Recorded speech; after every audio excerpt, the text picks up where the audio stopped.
Mesdames et messieurs, bonjour, il est tout juste midi. Voici tout de suite l'essentiel de l'actualité développée dans votre édition du mercredi 21 novembre. Un programme de développement initié par le Fonds de solidarité de garantie des collectivités locales dans le cadre du développement des zones frontalières est en cours dans la wilaya de Naama. Des infrastructures lancées dans différents secteurs qui aideront à améliorer le cadre de vie des citoyens. Un portrait dans ce journal d'un agriculteur octogénaire qui continue à travailler sa terre du haut de ses 88 ans. 30 années de labeur qui lui ont permis de développer de nombreuses cultures à Ngoussa dans la wilaya de Ouargla. Une exposition de peinture est actuellement organisée à la galerie Dar el-Kenz. Vous y découvrirez les œuvres de l'artiste plasticienne Semia Askenazen qui est versée dans la peinture semi-abstraite.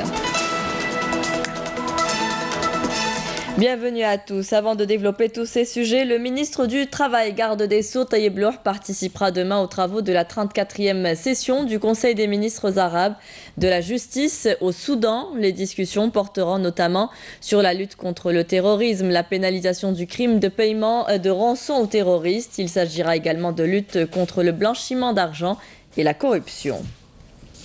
2 salons professionnels ouvrent leurs portes aujourd'hui. Il s'agit de la 16e édition du Salon international des travaux publics qui est prévu au Palais des Expositions d'Alger. Le 2e salon concerne la 5e édition du Salon de la sous-traitance qui est prévu au même endroit, donc au Palais des Expositions toujours. On développera ces 2 thèmes dans nos prochaines éditions.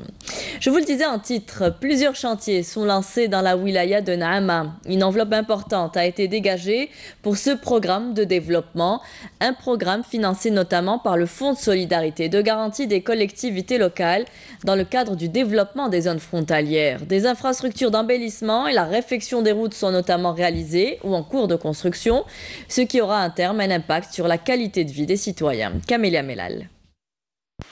32 milliards de dinars, c'est le montant de l'enveloppe financière allouée pour la réalisation de divers travaux dans la wilaya de Naama, allant de la réfection des routes à l'embellissement de l'environnement et à la réalisation d'infrastructures de proximité.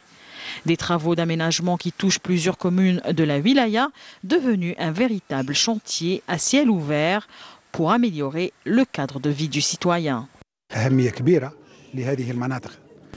Ces communes de la wilaya de Naama qui ont besoin d'aide et d'accompagnement revêtent un intérêt particulier de la part des autorités locales. Nous avons donc alloué près de 32 milliards de dinars pour le développement local de ces régions. Des projets ambitieux se concrétisent déjà sur le terrain grâce au soutien financier accordé par le Fonds de solidarité et de garantie des collectivités locales dans le cadre du développement des zones frontalières. La commune de Djinine Bourzek a bénéficié d'une enveloppe financière de 11 milliards de centimes pour financer plusieurs secteurs, à savoir l'entretien des routes, l'éclairage public, la réhabilitation des postes qui se trouvent dans les zones frontalières, mais également le réaménagement des écoles primaires, des polycliniques et des salles de sport.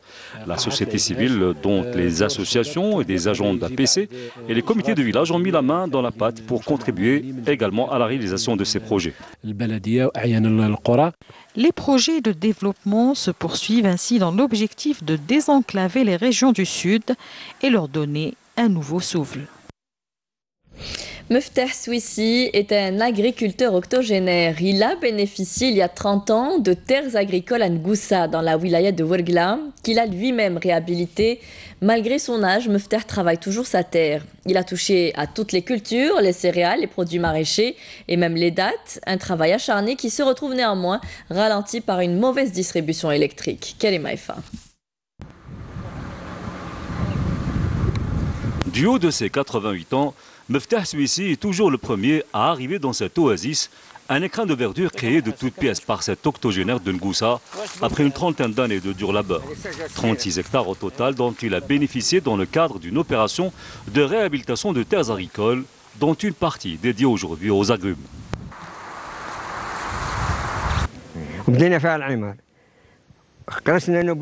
On a tout d'abord planté des plants d'agrumes, mais ça n'a pas marché. Mais on a insisté et on a bien fait, puisqu'aujourd'hui, nous avons des vergers sur 3 hectares.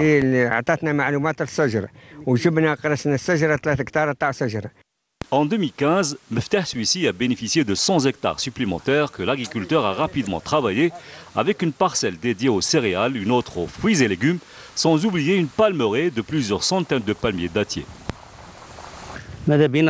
On aimerait continuer dans ce travail de réhabilitation des terres agricoles avec bien évidemment le soutien de l'État, notamment pour les forages, l'alimentation, l'électricité de nos parcelles de terre, la réalisation de nouvelles routes pour accéder facilement à nos champs et le règlement définitif des litiges qui existent entre certains agriculteurs de la région par rapport au foncier agricole pour que l'agriculteur s'occupe seulement du travail de la terre et rien d'autre.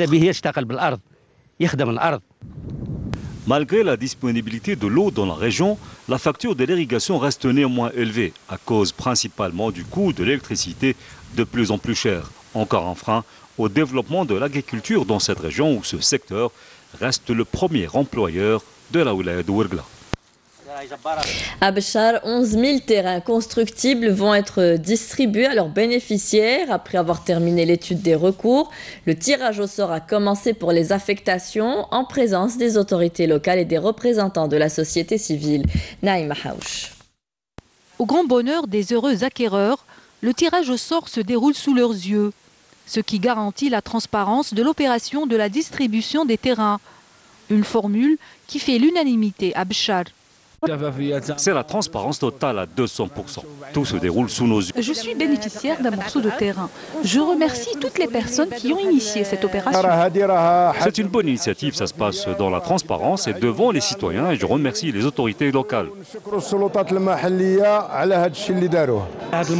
C'est une opération honnête et transparente de distribution de terrain. Depuis 2013, on n'a pas vu ce genre d'initiative.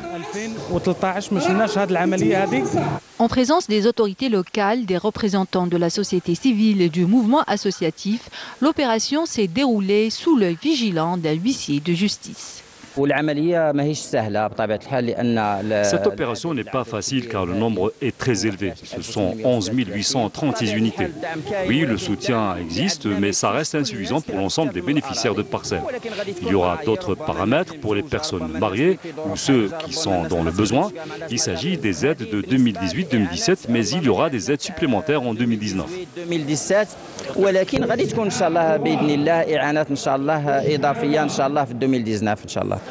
Deux commissions ont été mises sur pied. La première concerne le choix des terres, la deuxième leur distribution.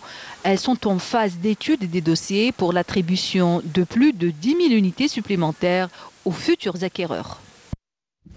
À l'étranger, l'émissaire de l'ONU arrive aujourd'hui à Sanaa pour relancer les efforts de paix au Yémen, où la bataille pour le contrôle de la ville portuaire de Hodeïda, cruciale pour l'aide humanitaire, risque de causer une famine de masse selon des experts. L'émissaire Martin Griffith doit avoir des discussions avec les dirigeants de la rébellion qui contrôlent la capitale yéménite sur les consultations de paix qu'il compte tenir dans quelques semaines en Suède afin de mettre fin à une guerre qui dure depuis plus de 3 ans et qui a plongé le pays dans la pire crise humanitaire au monde.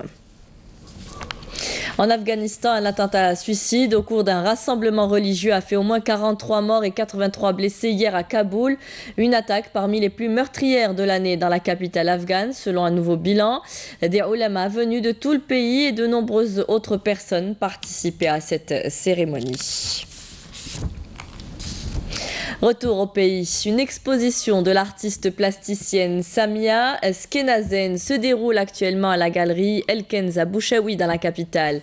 Après avoir vécu en France, Samia Skenazen change de vie pour s'installer à Tamanrasset. Le Sahara reste d'ailleurs sa principale source d'inspiration. Versée dans le contemporain avec des peintures semi-abstraites, l'artiste travaille sur différents supports. Son exposition s'intitule Safar ou le voyage. Nessiba Jaïdir l'a rencontré. Dans l'atmosphère ambiante de la galerie Dar el-Kenz, une palette en perpétuelle évolution.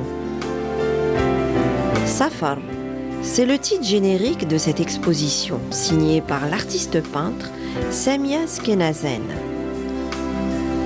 Sa peinture, teintée de passion et d'émotion, nous surprend et nous invite à la réflexion. J'ai eu le plaisir de connaître Samia, qui était avec moi à l'école des Beaux-Arts, on est de la même promotion, et elle a commencé à travailler de cette technique, avec cette technique, ce travail spécifique, depuis 35 ans. Et c'est aujourd'hui qu'elle montre. Est-ce que vous imaginez le temps de travail, de réflexion et de réflexion technique sur un travail? C'est vraiment du travail très professionnel. C'est 35 ans après, elle nous donne un produit de haute facture.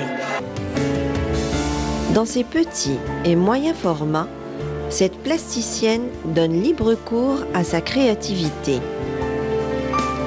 Une créativité au travers de laquelle elle nous dévoile ses émotions et son talent d'artiste. C'est un travail qui est très raffiné, tout est en petite dimension, mais très riche quand on regarde le détail. Chaque tableau a une histoire, et chaque tableau, chacun le voit comme il veut. Ce n'est pas du figuratif, c'est du semi-figuratif, et tout, il faut deviner, il faut regarder, et les choses ressortent au fur et à mesure. Donc déjà, il y a ce côté-là, mais en plus les techniques qu'elle utilise, c'est de l'huile, mais elle met beaucoup d'autres choses aussi. Bon, ce sont les secrets d'artiste. Et ce qui donne un fini comme des émaux. Il y a un côté un petit peu brillant, et puis un côté aussi qui crée des profondeurs. Je travaille aussi bien sur toile, sur tout ce qui me vient sous la main. Ça peut être de la toile, ça peut être du carton, ça peut être du bois. Je travaille sur de l'ardoise, sur du verre, sur tout ce qui peut être supporté la peinture. Je l'utilise. Je n'ai pas de support de prédilection. Tout est travaillable. Plus d'une soixantaine de tableaux accrochés sur les cimaises de cette galerie d'art. Je suis toujours émerveillée par le don qu'elle a de reproduire ce qu'elle ressent et ce qu'elle vit. Le Sud algérien nourrit son imaginaire et sa créativité.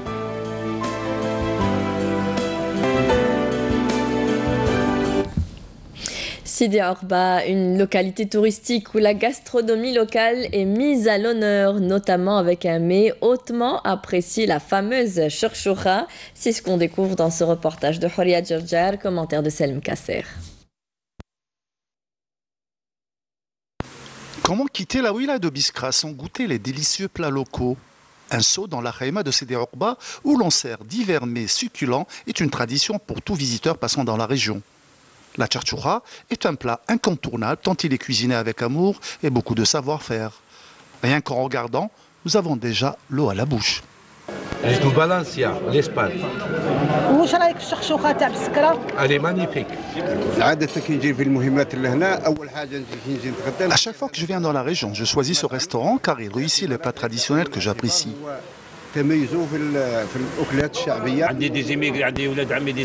J'ai des cousins immigrés, ils viennent dans la région, ils mangent dans ce restaurant. Le chef cuisinier connaît son métier sur les bouts des doigts, assaisonne ses préparations avec minutie et utilise les meilleurs ingrédients. Le choix des épices, des viandes et des légumes est primordial pour la réussite de la cherchoura biskri.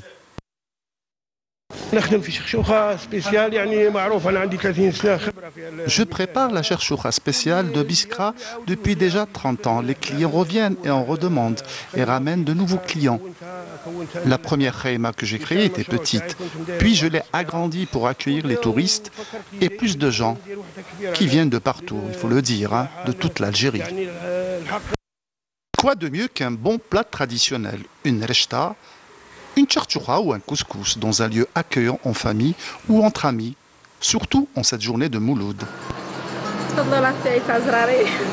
Et si vous êtes de passage à Biskra, vous savez maintenant où aller déjeuner. Allez, on part à Djidjel, dans les forêts du parc national de Taza, pour découvrir un oiseau endémique à l'Algérie. Il s'agit de la citelle kabyle. Rahim Abdelaziz. La citelle kabyle maintient des populations sur 4 sites connus en Algérie.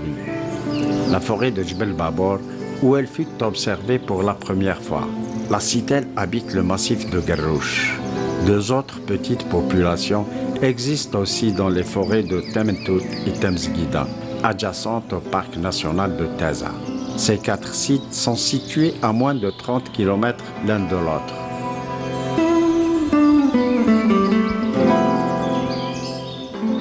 Endémique, la citelle kabyle ou Sita Ledanti est un oiseau forestier qui vit dans les forêts de chênes, Zen, Afares et Liège, de Jbel Gerrouch, du Babor et de Tementout. La citelle est un oiseau endémique à l'Algérie. Les gestionnaires du parc de Taza ont constaté l'accroissement de sa population.